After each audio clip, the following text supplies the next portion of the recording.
5 minutos del Espíritu Santo. 30 de marzo.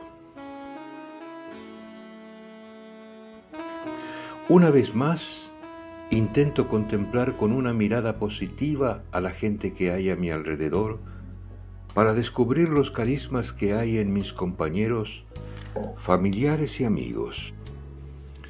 Es necesario repetir frecuentemente este ejercicio para que la mirada no se nos vuelva demasiado negativa.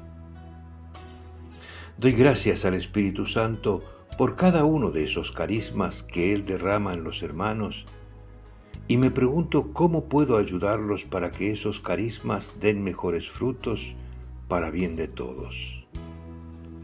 Es hermoso dedicarse a regar las semillas buenas que hay en los demás y ser como el jardinero del Espíritu Santo.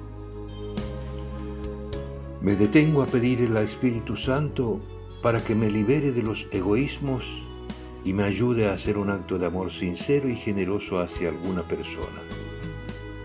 Trato de pensar en alguien que no me despierta simpatía a flor de piel y me propongo regalarle un momento de felicidad, algo que lo haga sentir bien.